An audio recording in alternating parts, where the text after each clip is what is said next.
Sí, me gustó mucho la presentación porque justo ahora estamos con los estudiantes de la maestría en el tema de presupuestos y sobre todo porque es muy presente todavía este problema, ¿no? De que les dan recurso etiquetado del anexo 10 que luego se destina a otras cosas que no son, ¿no? Como el caso de Polo, ¿no? Que tenía investigación biomédica en la Sedena para cáncer de mama y cáncer del uterino y luego la utilizar para el libro ¿cómo era? Del bicentenario, ¿no? No tenía nada que ver con el género. Pero justamente esa es la mayor preocupación que tenemos, ¿no? O sea, tú que conoces bien cómo se presupuesta, en qué medida este anexo 10, ¿no? Esta presupuestación de recursos etiquetados, a pesar, ¿no? de que no hay indicadores adecuados para saber en qué medida están corrigiendo brechas de género, en qué medida está institucionalizado y el hecho de que haya posible cambio de gobierno federal el año que viene, todos estos logros en términos de recursos, aunque no siquiera alcance el 1%, no sea eliminado, ¿no? Y haya que negociar de nuevo en la Cámara para que haya un recurso etiquetado para género, ¿no? ¿En qué medida esto está institucionalizado y no va a desaparecer si se presentara el escenario de cambio de gobierno federal?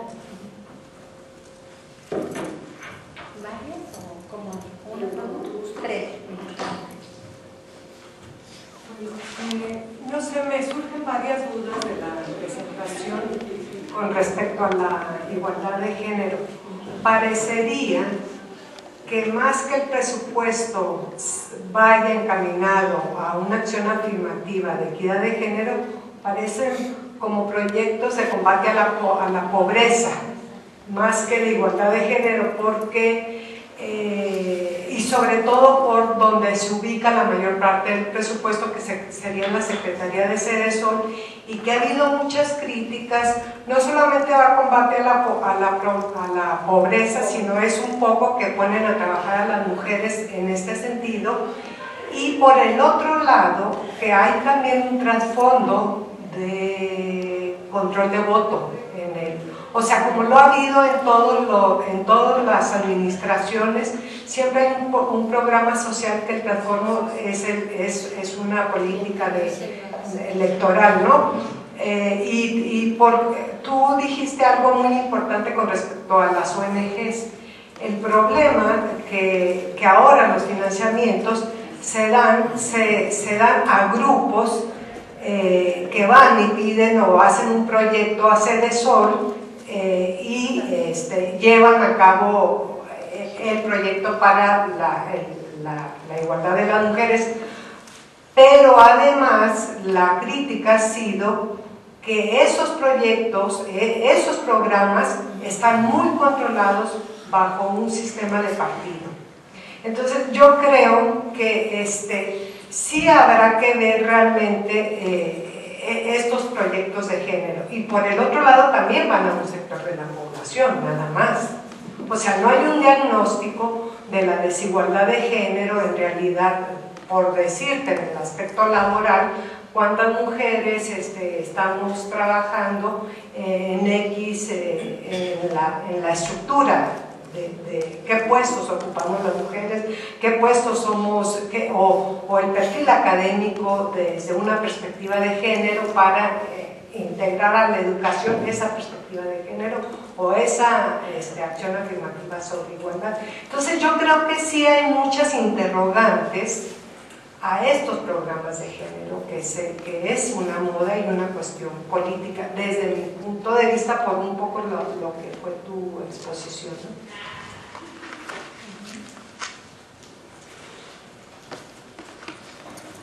Muchas gracias, muy buena exposición. A mí me llamó la atención esto de la diferencia, los cambios en el presupuesto aprobado. Es lógico que los proyectos sí cambien, pero ya una vez aprobado el presupuesto, que es ley, que se hagan transferencias, se ejecute menos o se ejecute más, y lo que decías tú sobre un gasto etiquetado para A que se eso es especulado técnico en mucho, digamos, en la técnica, jurídica y presupuestal, y es delito porque es violación de una ley. Así no se hayan robado un solo centavo, pero si esa modificación, ese cambio en la destinación de un gasto etiquetado no pasa por la aprobación del Congreso, es delito. ¿Aquí no ocurre eso?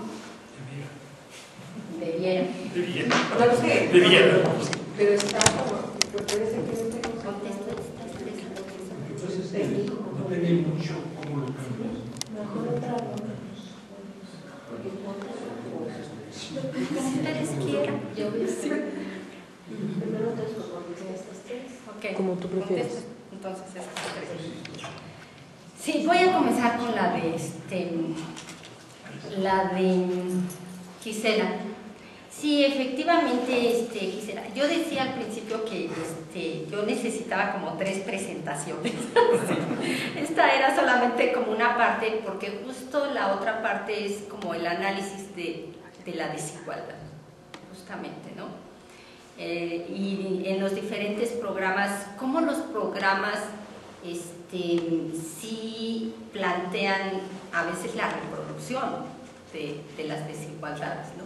Y cómo hay diferentes perspectivas, diferentes enfoques que colocan la igualdad como en un proceso, pero en diferentes momentos. Las acciones afirmativas es una parte, y a mí siempre dicen, las acciones afirmativas son temporales, pero creo que aquí ya las acciones afirmativas se quedaron de manera permanente porque no se puede avanzar.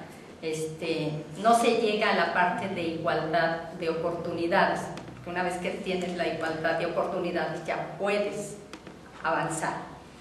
Pero sí, en algunas publicaciones que yo he tenido la oportunidad de hacer, siempre decimos que frente a un marco de política fiscal donde la eficiencia, la eficacia y la economía son los ejes que rigen, entonces resulta que con un solo tiro se quiere matar 2 pájaros, ¿no? Entonces hay que promover la igualdad de género a través de los programas de combate a la pobreza, y esa es la característica de la mayoría de los gastos etiquetados. Los programas que están dirigidos hacia las mujeres son programas dirigidos al combate a la pobreza. Entonces ahí hay como un cruce entre la pobreza, la desigualdad social y la desigualdad de género, ¿no? Y entonces siempre decimos, con un solo tiro se quiere matar 2 pájaros en términos de esa eficiencia en el gasto, pero en términos de la eficacia, creo que ahí están perdiendo justamente eso, la eficacia. Y las acciones afirmativas existen, pero las acciones afirmativas no necesariamente están orientadas a promover esa situación de desigualdad. Si hubiera oportunidad en otra sesión donde yo planteara cómo se dan los diferentes espacios de la desigualdad, cómo se dirigen algunos de esos gastos, y en términos generales, porque en realidad esto plantea hacer evaluaciones mucho más profundas, y que nosotras esperaríamos que cada vez más estudiantes se incorporen a estos temas, porque vinculando con lo de las ONGs, efectivamente, las organizaciones no tienen recursos propios, hay que conseguirlos, y los financiamientos internacionales cada vez son menos, a tal grado que ya ONU Mujeres ya recibe financiamiento del gobierno federal, ¿no? Entonces ya no puede dar todo ese impulso con recursos propios, porque este organismo ya tiene debilidades financieras, y entonces para desarrollar proyectos, pues tiene que darle recursos públicos, en el caso de México. Y entonces ahí lo que tú decías, se abren las convocatorias para proyectos pero tienen otros propósitos que no son estos. Entonces nosotras tendríamos que comenzar un poco a trabajar más con los estudiantes para que se hicieran como este tipo de evaluaciones mucho más finas, ¿no? De qué es lo que se está atendiendo, en qué se está gastando, qué acciones se están haciendo, para ver, y desde ahí yo planteaba la importancia pues de la participación de las ONGs y de la misma ciudadanía, porque el desarrollar estos procesos implica hacer una práctica ciudadana diferente, de darle seguimiento a nuestro presupuesto en este tema y en todos los temas, ¿no? Poder un poco decir en qué se están gastando nuestros impuestos, cuánto se está representando. Yo estoy hablando ahorita aquí del tema de género, pero también en términos generales tendríamos que ver en qué se están gastando todos nuestros impuestos, ¿no? Y si debería de ser castigado, pues sí debería de ser. Yo solamente voy a comentar, Alicia, algo que pasó. Ahorita ya el alemán me visita con mayor frecuencia. El año cuando hubo una controversia en el presupuesto, que las modificaciones que se aprobaron durante el periodo de gobierno de Fox, y ese dinero se quedó ahí en stand-by y no se liberó cuando metió la controversia y que dijo pues que esta parte no se aceptaba. Y yo justo en ese momento estaba evaluando un programa de becas para madres jóvenes y jóvenes embarazadas y no se liberaron los recursos. Se terminó el ejercicio fiscal y ahí se quedó ese dinero. Nunca se supo dónde estaba, a dónde se fue, qué pasó con ese dinero. Aquí me parece que ahí decía que hay que tener una práctica ciudadana con respecto a estos dineros, ¿no? Y con respecto a la institucionalización, Marta, sí, yo creo que el logro de este periodo de gobierno, porque llevamos como 2 periodos de gobierno, justamente ha sido que se han puesto muchos candados con la ley de presupuesto que recientemente se aprueba y con el decreto de presupuesto, lo cual no significa que no se pueda cambiar, pero digamos que obliga a que lo que está planteándose en la ley por lo menos puede ser sancionado, aunque como dice Alicia pues queda ahí, ¿no? Pero para mí es fundamental que vuelva a plantearse esta participación de las organizaciones de mujeres. O sea, es así fundamental, es quienes comienzan a hacer toda la presión, porque así fue esto. Entonces, alguna vez en el último Parlamento de Mujeres era tal la situación que a opinión de varias decíamos ya que se cierre el espacio, porque era un espacio que estaba siendo ya llenado por posiciones muy conservadoras. Entonces decidió un poco cerrarse, pero ese espacio del Parlamento fue súper importante para incorporar en la agenda muchos temas de género, y esto estoy hablando desde la 57 legislatura, ¿no? Desde 1997, 96. Se acabó el proceso, pero yo creo que hay que repensar como en estas situaciones, porque vemos que se ha quedado mucho en el tema en el espacio de la administración pública, y entonces de pronto se toman acciones más en el sentido de lo que plantea el programa y no de las demandas de las mujeres como tal, de problemas específicos como los feminicidios, por ejemplo, ¿no?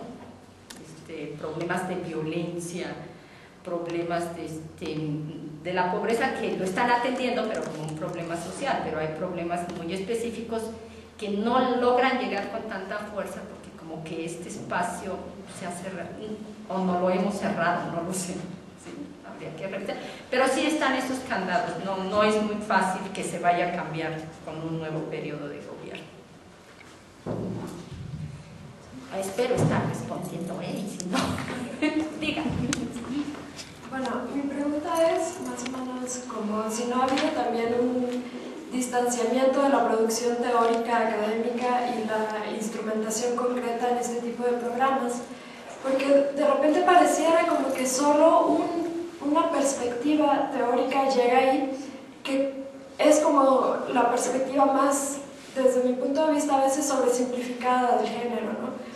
Como, digamos, en mi experiencia trabajando con algunas constructoras, siempre te piden los resultados en términos de brechas y propuesta para disminuir esas brechas, cuando la construcción del pensamiento analítico pues ya, digamos, ha superado esta visión dicotómica del género, ¿no? Y se ha reconocido que hay otras dimensiones justo de la categoría como más simbólicas y de significantes, ¿no? Y la pregunta es hasta dónde estos otros componentes del género se incluyen o se podrían incluir en este tipo de programas o propuestas.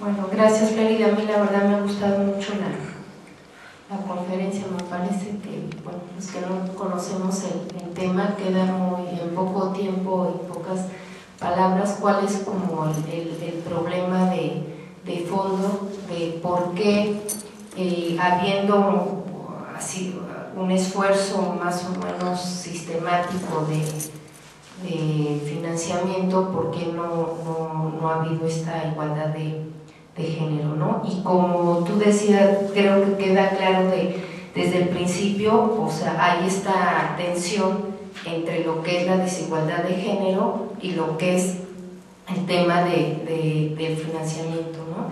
Y me parece que la perspectiva analítica o a través de la cual es posible conciliar estos dos puntos, pues es la perspectiva de política pública, ¿no? Porque desde esta perspectiva, para que un problema público sea atendible o tenga solución desde una política pública específica, pues esa política debe de responder a una definición, ¿no? Idónea de problema público, y lo que estamos viendo con esta política o con esta perspectiva, ¿cómo se llama? Presupuesto con perspectiva de género, es que está ausente como esta perspectiva de política pública, ¿no? O sea, no está respondiendo al problema para el cual supuestamente fue creado, que es la desigualdad de género, ¿no? Entonces, a mí no, más que comentario, es una duda: ¿en qué consiste o cómo definen esta desigualdad de género, con el propósito de que a partir de esa definición de desigualdad de género sea posible como visualizar, ¿no?, las líneas de acción o las políticas públicas o gubernamentales propias para ir como atacando a ese problema?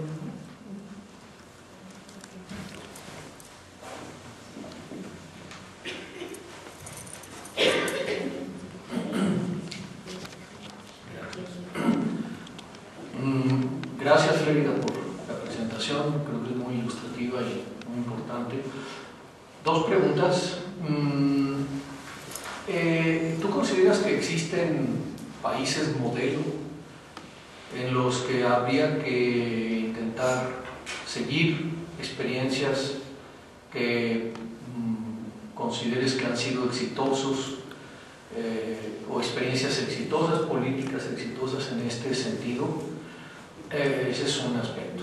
Entiendo además que, bueno, no has bajado a todos los pormenores del asunto porque manejaste niveles presupuestales federales, pero hay los estatales, los municipales, etcétera, y otras políticas que están, pero sobre eso no te quisiera tomar tiempo porque pues, se puede hablar de una cosa, pero no se puede hablar de todo al mismo tiempo. La segunda pregunta más bien iría relacionada con tu preocupación sobre el caída en la intensidad o en la participación de las organizaciones de mujeres. No sé ahí qué piensas. Ha habido una...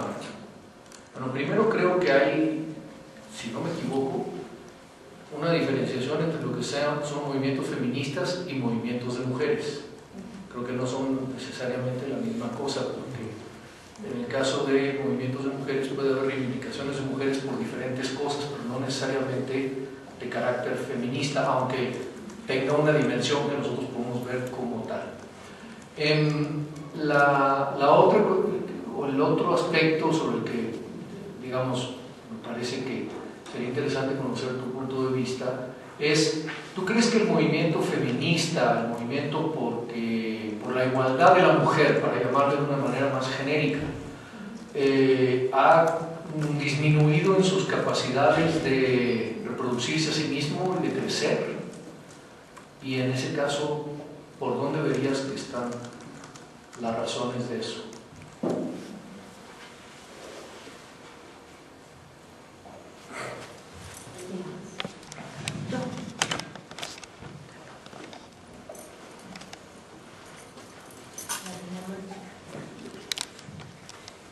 Bueno, muchas gracias, Frida. Yo solo te quiero preguntar si hay algún dato precisamente sobre qué estados de la República son los que han avanzado más y cuáles son los más rezagados.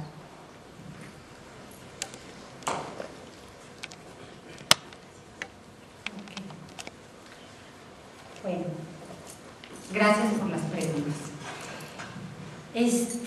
Voy a tratar de juntar Natalia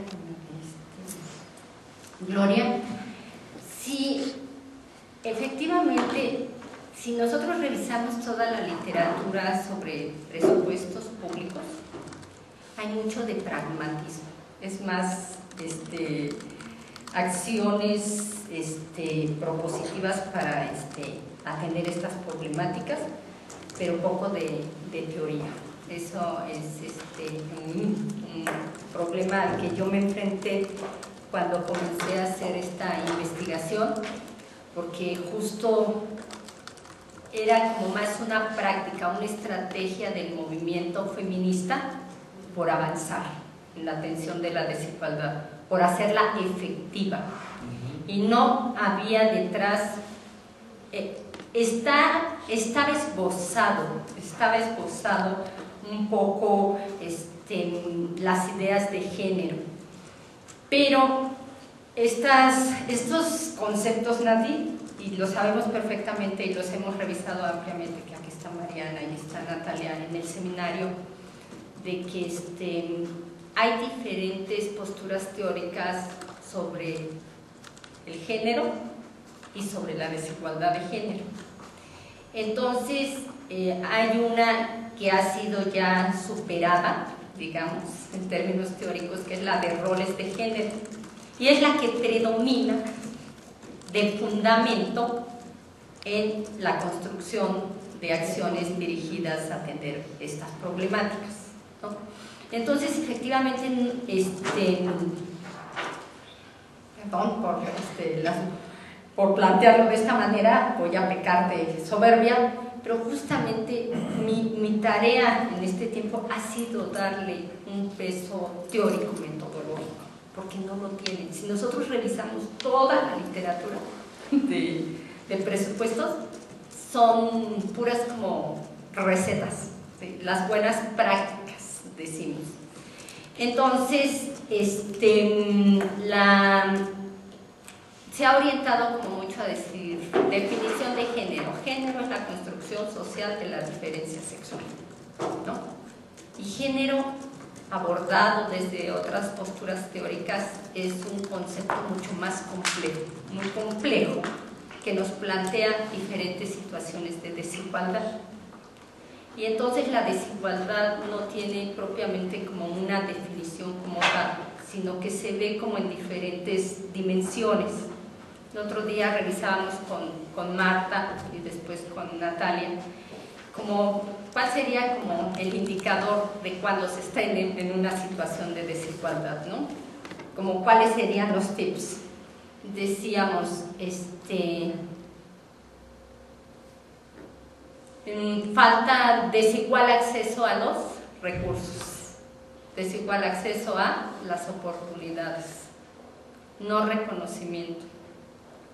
Pero no solamente es eso, son relaciones de poder, porque justo desde una postura más estructuralista, a la vieja usanza académica que nosotros estamos considerando, que es el género no solamente son situaciones de cómo me veo yo frente a los hombres, cómo tengo ciertos roles como mujer, cómo se entienden los hombres y entonces a partir de 2 se forman las desigualdades.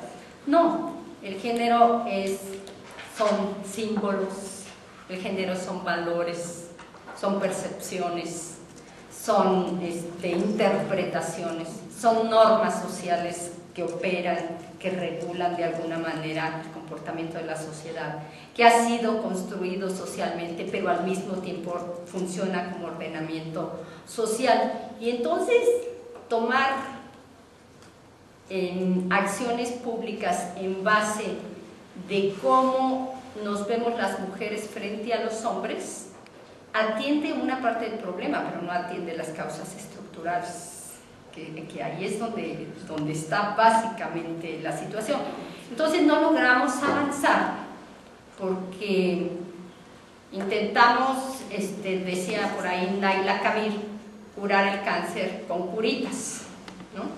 De decir, sí, le ponemos el curita al cáncer y así ya se soluciona. No, es atender causas más estructurales que están construyendo estas desigualdades. No es solamente mi relación contra los hombres, sino todos esos valores, todas esas percepciones, todas esas normas que operan socialmente. Entonces es un proceso mucho más complejo. Por eso no se logra mucho avanzar aún con estos recursos. Entonces, en una cuestión así como media técnica, metodológica que es, pues a nosotros nos ayuda mucho en términos de política pública, efectivamente.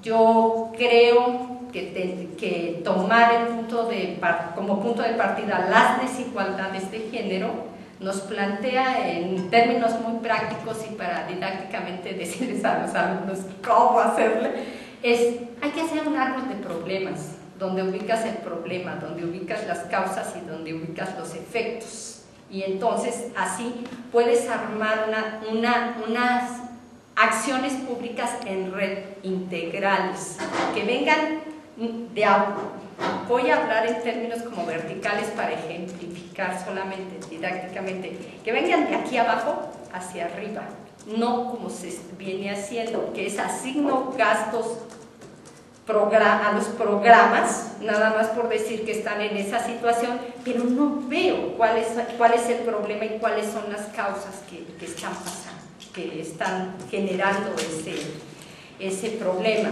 Entonces sí siento que se tiene que partir del problema, sí se tiene que construir, pero atender no solamente el síntoma, ¿no?, sino las causas. ¿Por qué está pasando eso? Y eso nos plantea una transformación de la forma inclusive como venimos haciendo las políticas públicas. O sea, hay que plantear, cuando se dicen necesitamos desarrollos más integrales, son acciones que nos plantean inclusive coordinación interinstitucional, porque una problemática no se resuelve solamente por una dependencia, ni por un departamento, ni con una acción, se requiere de más en red, de más. Y ustedes saben, yo soy economista, no soy especialista en políticas públicas, pero bueno, en estos años he aprendido mucho en Flaxo, tengo que decir que he aprendido mucho con los colegas que me han apoyado en esa parte, y entonces hace algún tiempo comentábamos con Gloria, se necesitan como de esas políticas que le llaman red, ¿no?, esas políticas así más integrales para atender los problemas. Entonces, un poco por ahí está esa parte teórica. Bueno, con respecto a lo que me preguntabas, Paco, yo quisiera, por lo menos esta es una postura muy particular, siento que donde más se ha avanzado es aquí en México. Fíjate, pareciera que por mi experiencia, y lo voy a decir por qué, por varios motivos. En Australia, y hemos aprendido de la experiencia de Australia, que fue donde surgió desde las denominadas como propuestas femócratas, esas feministas que en un momento político donde llegó el Partido Laborista al poder, abrió espacio y entraron muchas feministas a la administración pública, lograron ganar esa voluntad política y desarrollar estas acciones de 1985 a 1994, cuando llegó el Partido Conservador, todos cedieron, no solamente el presupuesto, sino las políticas. Eso ha sido un aprendizaje así enorme para la mayoría de los países. Y hay otro país que ha hecho muchas auditorías y muchas propuestas, pero no ha logrado incidir, que es Sudáfrica.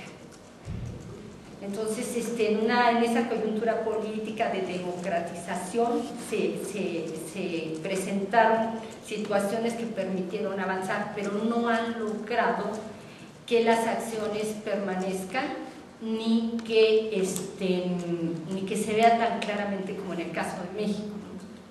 Otro país que ha avanzado mediante un proceso diferente es Chile.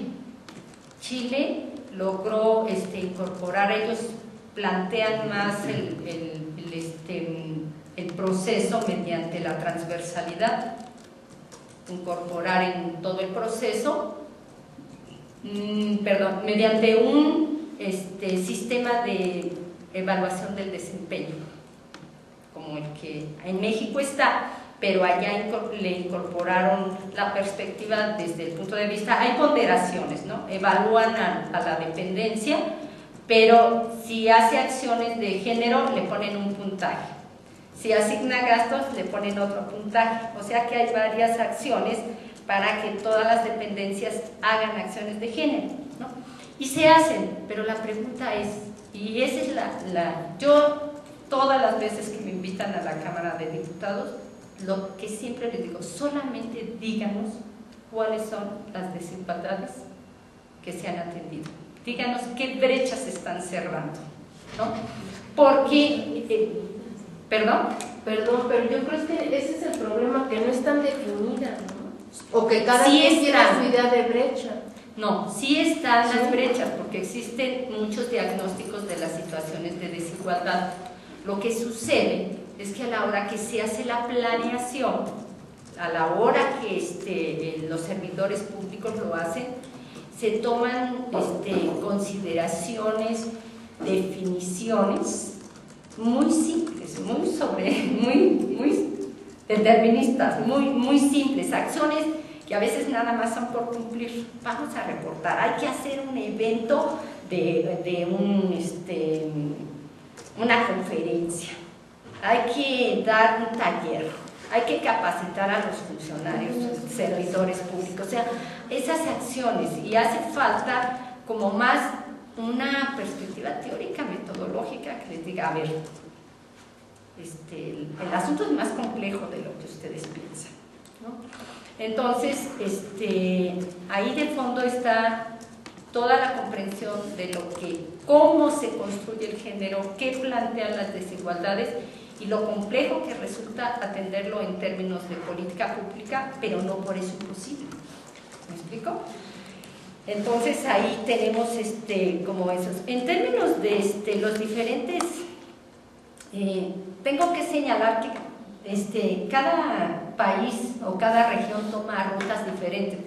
Por ejemplo, en Sudamérica está mucho la propuesta de los presupuestos participativos, ¿no? Donde se construyan los presupuestos, donde haya una mayor incidencia. Ahí se hace mucho énfasis, y esto lo relaciono con qué pasa con las organizaciones de mujeres. Pues las organizaciones de mujeres, justamente, y el movimiento feminista está resultando muy afectado por la falta de recursos. O sea, para hacer este tipo de análisis se lleva tiempo, se requieren capacidades y se requieren recursos. Entonces, las organizaciones están haciendo consultorías de convocatorias, pero con términos de referencia muy específicos que no abonan en este proceso de una actitud y una masa más crítica, ¿no?, que coadyuve a avanzar en el proceso, sino solamente como de cumplir con las evaluaciones, cumplir con los nuevos lineamientos de la gestión pública, como ir y adaptándose a las condiciones que existen. Yo creo que sí hay un movimiento feminista. Feminista es una identidad, ser feminista es una identidad. Y por eso se ha denominado como movimiento amplio de mujeres, porque hay quienes no se asumen como feministas. Hay quien dice, yo simpatizo, pero no soy feminista. Sí, yo les digo las pro-feministas porque reconocen, ¿no? Son las que reconocen. Pero siento que hay vamos a hablar de movimientos feministas. Y detrás, justo en el seminario que estamos llevando a cabo con estudiantes, estamos viendo como los diferentes feminismos y podemos hablar más bien de movimientos feministas y diferentes posturas teóricas, ¿no? Entonces, detrás de cada postura teórica, detrás de cada feminismo hay una postura teórica. Y me parece que esa construcción teórica ha implicado la conformación de grupos, de diferentes grupos, donde una parte es el feminismo institucional. Este feminismo que cree que desde el Estado se puede avanzar en la atención de las desigualdades. Pero hay otros feminismos, el radical, en América Latina tenemos el radical, donde cree que esa no es la vía, ¿no? Y han surgido así como diferentes grupos y creo que eso ha un poco fraccionado, no fraccionado, sino que existen diferentes grupos y que las demandas ya se vuelven como muy específicas, ya no hay una demanda solamente por la igualdad, sino una demanda, por ejemplo, del feminismo indígena, donde dice, bueno, sí, la desigualdad, pero la desigualdad también étnica, ¿no? Mi especificidad como indígena, como mujer indígena. Aquí está Mariana, que está trabajando feminismo con las mujeres de raza negra y que también están en una demanda de una especificidad. Entonces se reconoce dentro de los feminismos la demanda de la desigualdad, pero también de ciertas especificidades. Entonces eso plantea movimientos así como diferentes y siento que en el tema específico de presupuesto, en el tema específico del presupuesto, de por qué las organizaciones ya no están apoyando, es porque dos cuestiones. Una, esta falta de recursos, o sea, la falta de recursos. Ellas apoyaron bastante, hicieron muy buenos estudios, mientras tuvieron financiamientos de organismos internacionales, de cooperaciones técnicas, de la Fundación Formacat, todas, pero ahorita ya no hay recursos de ese tipo. Entonces, ese es y han buscado como otros espacios de acción y ya no el presupuesto porque lo ven como medio consolidado, ¿no? Como que ven que se va institucionalizando y que se está trabajando mucho desde el ámbito de lo federal, del presupuesto federal y desde la Cámara de Diputados, pero finalmente las legislaturas van cambiando y sí tenemos una gran preocupación. ¿Quién va a entrar del movimiento feminista en esta próxima legislatura? Eso va a ser como importante también para seguir ahí avanzando. En nuestro caso, el legislativo ha sido una gran presión para ir avanzando en este tema. Igual y no te respondo, Paco. Tenemos también a nivel de los estados y de los municipios, tenemos que recordar, y aquí es el otro tema, nuestra ley de coordinación fiscal. La ley de coordinación fiscal plantea que hay estados donde los recursos provienen en su gran mayoría, hasta en un 90%, de la federación, y eso determina muchísimo cuáles son las directrices que se siguen, ¿no? Que se siguen en términos de las entidades. Las instancias de las mujeres en los estados, no se diga en los municipios, bueno, ustedes saben cómo es la situación en los municipios, prácticamente no tienen recursos propios, dependen muchísimo, ¿no? Con excepción de algunos estados como Nuevo León, Jalisco y el Distrito Federal. Entonces, en los gastos etiquetados hay dos programas, dos fondos, uno para municipios y otro para estados, que se tuvieron que etiquetar desde lo federal para que las instancias tuvieran recursos para poder desarrollar acciones a nivel de sus estados y de los municipios.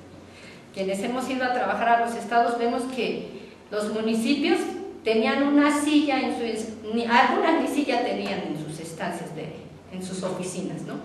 Otras se compartían locales con el DIF. Digamos, en los estados es bastante complicado, pero hay experiencias. Ha habido en Zacatecas, con el proyecto de la gobernadora, que era muy sensible. La gobernadora sale y se cae el proyecto porque no hubo procesos de institucionalización.